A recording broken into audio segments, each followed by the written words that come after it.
간담초월은 말뜻만 들어서는 좀 추상적으로 느껴집니다. 왜 간과 쓸개가 초나라 월나라만큼 멀어진다는 거지? 싶은 그 느낌부터 한번 풀어볼게요. 직역하면 간과 쓸개가 초나라와 월나라처럼 멀리 떨어져 있다. 원래는 한 몸 안에 붙어있는 간과 쓸개처럼 가까운 사이도 마음이 갈라지고 관점이 달라지면 마치 초나라 월나라처럼 멀리 떨어진 남남이 되고 만다는 뜻입니다. 그래서 겉으로는 가까이 있어도 마음은 아주 멀리 있는 관계 또는 입장, 생각이 달라 서로 완전히 갈라진 사이를 비유할 때 쓰입니다. 간담초월은 장자 덕충부에 나오는 말에서 유래합니다. 자기 이 자시지 간담초월야 자기 동 자시지 만물 개일야.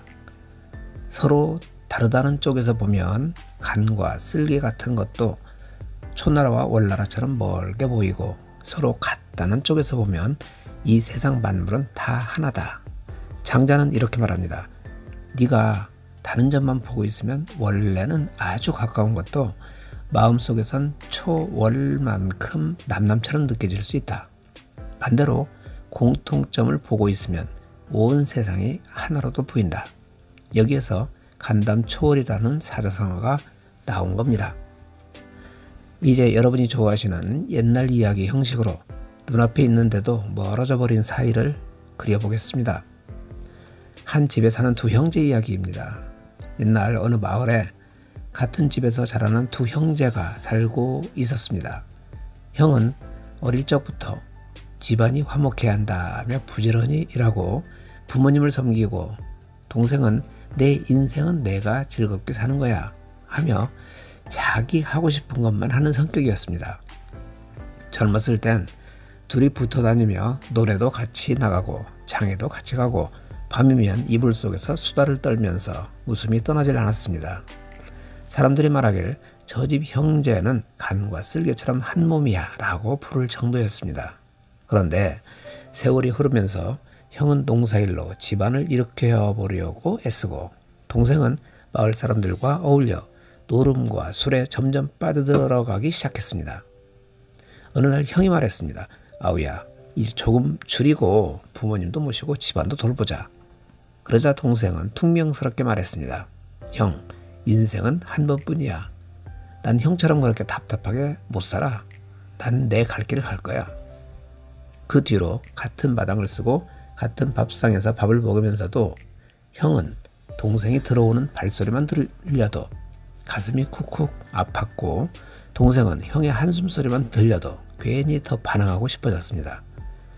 서로 얼굴은 매일 보는데 마음속에선 이렇게 중얼거리게 되었습니다. 저 사람은 내 편이 아니야. 마을 어른이 이 모습을 보고 한숨을 지으며 말했습니다. 저러다가는 같은 뱃속에서 나온 형제라도 간담초월이 되겠구나. 한 몸 안에 있는 간과 쓸개라도 마음이 갈라져 버리면 초나라와 월나라처럼 멀어지는 법이지. 같은 집 같은 밥상, 눈앞에 매일 마주보는 형제인데도 마음은 이미 초나라 월나라처럼 먼데 가버린 것입니다. 이게 바로 간담초월입니다. 가까이 있어도 마음은 아주 멀어진 상태입니다. 임금과 신하 이야기를 해보겠습니다. 또 이런 이야기도 생각해 볼 수 있습니다. 옛날 어느 나라에 임금과 아주 가까운 어전 신하가 있었습니다. 임금은 늘 그 신하를 곁에 두고 국정을 상의하며 그대는 나의 간담이여 라고 부를 만큼 아꼈습니다. 신하 역시 겉으로는 성은이 망극하옵니다 하고 절을 했습니다. 하지만 임금은 백성의 고통보다 전쟁과 영토 확장에만 마음이 가 있었습니다. 반면 그 신하는 백성이 굶주리는데 무슨 정복이냐 하고 속으로 걱정이 가득했습니다. 어느 날 임금이 말했습니다. 올해는 저 남쪽 나라를 쳐서 땅을 넓히겠다. 군비를 늘리도록 하라. 신하는 얼굴이 하얗게 질리면서도 위에서는 임금을 말릴 수도 없고 밑에서는 백성들의 원성을 듣고 마음이 찢어질 듯 괴로웠습니다. 결국 신하는 이렇게 느끼게 됩니다.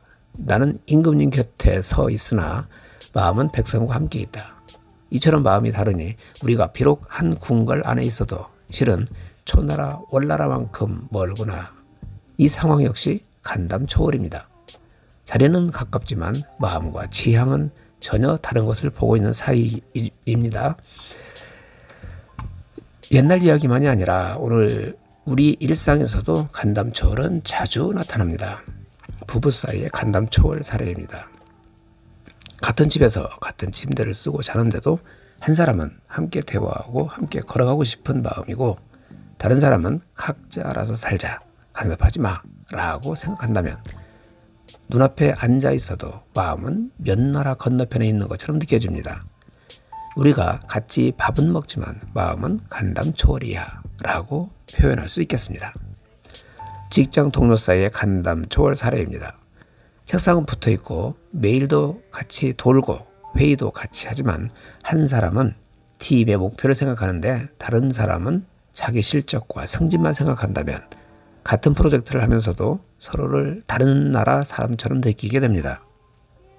옆자리인데도 대화가 안 통해서 그냥 다른 행성 사람 같아. 이럴 때도 간담 초월이라는 말을 쓸 수 있습니다. 가족, 친구 사이의 간담 초월, 세대차, 관점 차이 사례입니다. 부모와 자녀가 한 집에 있어도 부모는 안정된 직장, 착실한 삶을 바라보고 자녀는 자기 꿈, 하고 싶은 일, 새로운 길을 향해 가고 있다면 서로 사랑은 분명히 있지만 말을 꺼낼수록 부딪히고 서로 마음속에 이렇게 새기게 됩니다. 나를 전혀 이해하지 못하는 사람이야. 이 또한 간담 초월입니다. 몸은 한 집, 마음은 다른 나라에 가 있습니다. 간담 초월이 주는 교훈을 정리해 보겠습니다. 장자의 말로 돌아가면 간담 초월은 단지 멀어졌다를 탓하는 말이 아니라 우리가 무엇을 보고 있느냐를 묻는 말이기도 합니다. 서로의 다른 점만 보면 간과 쓸개도 초월처럼 서로 멀게 보이고 서로 같은 점, 공통된 마음을 보면 만물은 하나처럼 다시 가까워진다는 것. 즉 부부든 형제든 동료든 교인끼리든 차이만 확대하면 간담 초월, 공통점을 찾으면 간담 상조, 마음을 터놓고 사귀는 사이로도 변할 수 있습니다.